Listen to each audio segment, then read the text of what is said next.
We're back on MorningLine. Thanks for joining us on this Tuesday. Nick Barris here, along with News Channel 5 Investigates Jennifer Kraus. Her special report broken, the whole I-Team's report broken on juvenile justice with us this morning, along with Jim Todd, former prosecutor, now defense attorney. And thank you both for coming on this morning. Really appreciate it. We've got several calls, folks from the first snippet, but let's go to Joe real quick and see what folks think. Joe, good morning. Hi, Joe. Good morning, Nick. Good morning. Your guest. This deal with these children is a nationwide problem, but fast forwarding ahead, most prisoners that's in prison, when they get out, it's about a 75% return rate. We keep saying that, you know, it's their problem is when they're, you know, growing up, where they live in the projects or wherever, that's what's caused them to do these things. But when you got the adult rate coming back the same or worse, something's wrong somewhere. Is it the same, would you say, recidivism rate of adults as juvies?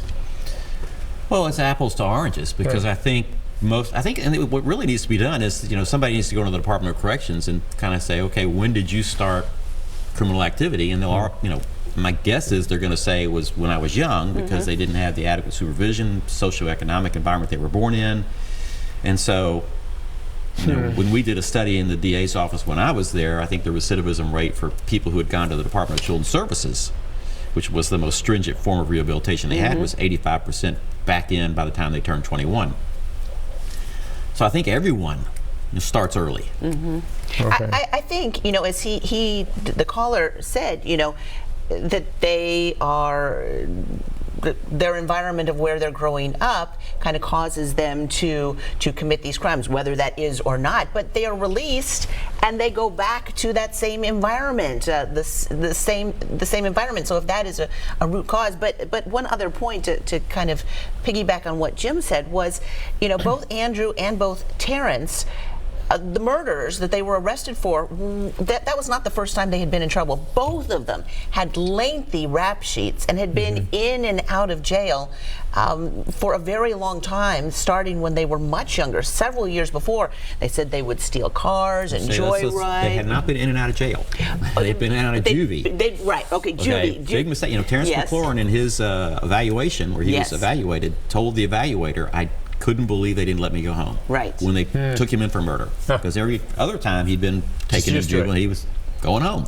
Yeah, they both talked about how that they were held for, you know, just a couple of hours and then they'd bounce right back out, and that there were they didn't feel that there was no threat, there were no consequences, there was nothing to stop them. Now, Andrew Jefferson talked about how he was young, and if he'd been held longer, that probably wouldn't have stopped him. He said, you know, that was the environment I was living in. He said, you know, when you're in the situation you're in, the drug dealer on the corner is the guy that everybody is looking to, because he's the one with the money, he's the one with the power, he's the one with the girls and the cars and the clothes. And he said, you know, if I'm the kid in that neighborhood and I need a new pair of shoes, who's buying me those new fancy pair of shoes? The drug dealer. And if the drug dealer says go do this, that's what I'm doing. He says that's the environment that I'm living in, and that's kind of plays into it. Okay, because that's interesting. If he was saying, though, and that makes sense to me, though, he was surprised they didn't let him go home after a murder charge. And that's what you keep hearing today. Back to the fact that they released them from the Department of Children's Services with absolutely nothing. Okay, so cosmetology, burger flipping, get a job at McDonald's. Is that what they were training him on? Yeah. That's the kind of job you're going to get. And they need to be trained in vocations like carpentry, electrical, masonry, where they can make really good money, be independent, and they need to be held long enough to where they can get out and get established on their own, away from the environment. And why is that not happening? Well, the juvenile jurisdiction for rehabilitation ends at 19. So it takes a while, I know, to become an electrician, but to get them started on that path, you couldn't do that beforehand? No, is it a resource issue, or is it just that? Totally a resource issue. Okay. But also, and one of our pieces is running tonight at 10. We have a second piece because we were fortunate enough when we went into prison to talk with Andrew Jefferson for an extended period of time, and we explored with him, okay, what do you think would have made a difference? What would have stopped you? Because he said, being locked up in jail would not have made a difference. So on Thursday, we explore and talk to him about what might have been different. And he said, I was in that environment. He said, if they had arrested me and then sentenced me and said, what really gets you going? What excites you? Is it basketball? Is it music? Is it football? Is it art? If they had sentenced me to a program that would have taken me out of that environment, that would have given me something else to be excited about, that would have had me with different people out of that area, given me other people to look up to and to follow, that could, he believes, might have saved him and might save other people.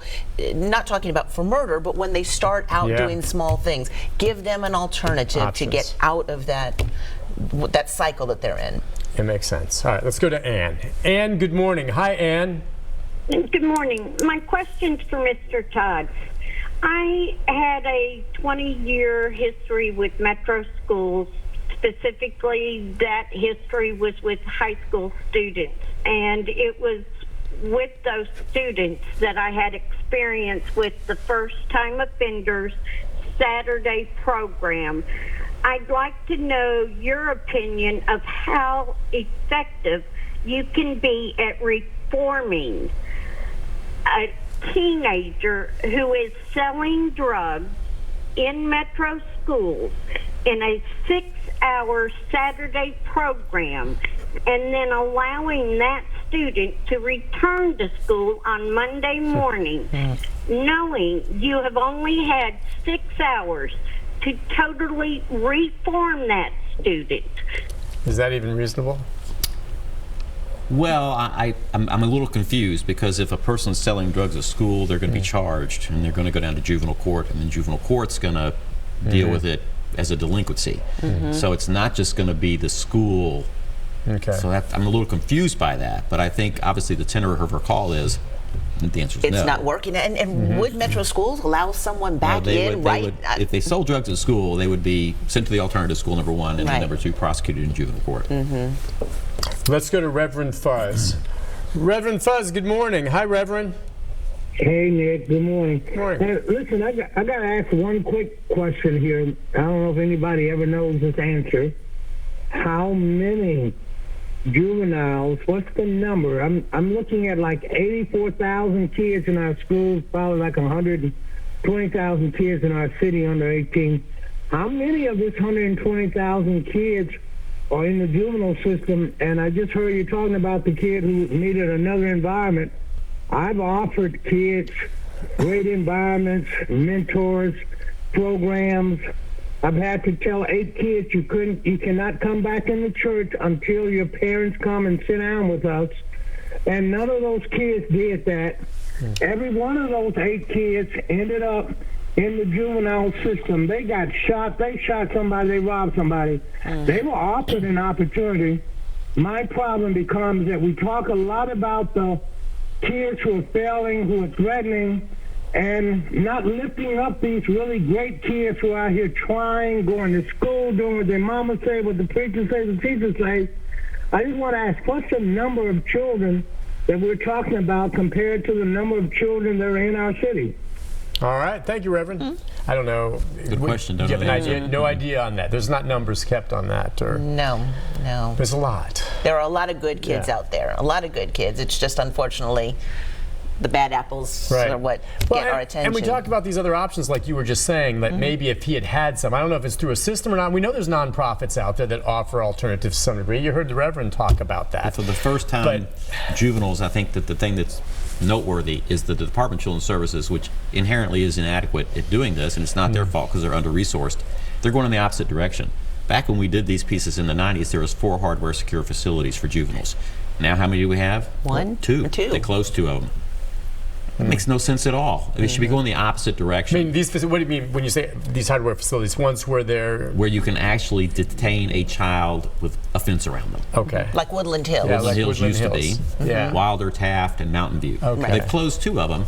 So, so they're giving the Department of Children's Services less resources as opposed to more resources. And the Commissioner of the Department of Children's Services will tell you we are not equipped to deal with long-term rehabilitation for kids that do violent crimes. They're just not. And some of these which kids, is a tragedy because that's causing them to be transferred to the adult system, which is not doing anything for them. And what about the kids who are transferred to these private facilities as well? We hear about the one over on Stewart's Ferry where they're contract facilities. Where they keep escaping? They keep escaping, and the way you hear it, I mean, it's just sometimes a zoo in there. I think it's great that you're talking to people who are in the system. You know, President Lincoln would talk to those who fought in the Civil War if he didn't trust his generals to see how the war was going. So go to the jail and ask them what it would help, and take it up the hill. And maybe the people in the legislature can stop arguing about who can carry a gun where and do something about a systematic, catastrophic problem. When we reached out to the Department of Correction, I was asking about how many people are in the adult system now who had served time when they were younger for murders and then released and are brought back. And at last check, there were 172 people who are in serving time now, and they had previously served time when they were teens.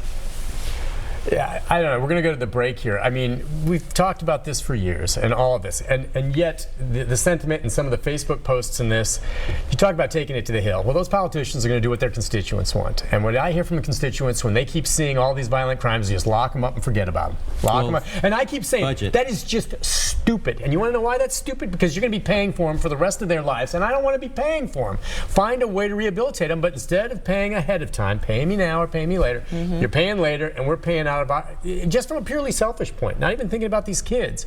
I don't want to pay for them for the rest of their lives behind bars. Okay, that's selfish for me. I'm tired of my tax dollars going to that. I'd rather have them rehabilitated. How is it people don't get that? Plus, these are people, and if you can, I mean, young people, if you can help change them, change them in some way so that they can lead productive lives. Everything makes sense here, and we've heard it for a long time, and you're reestablishing it with these guys telling you the same thing from behind bars, and yet we just keep going on this path, the other direction. All right, I know there's some solutions. We'll talk more about that. We've got a bunch of calls and more comments on Facebook. If you'd like to join in the conversation, back with more with our two guests right after this.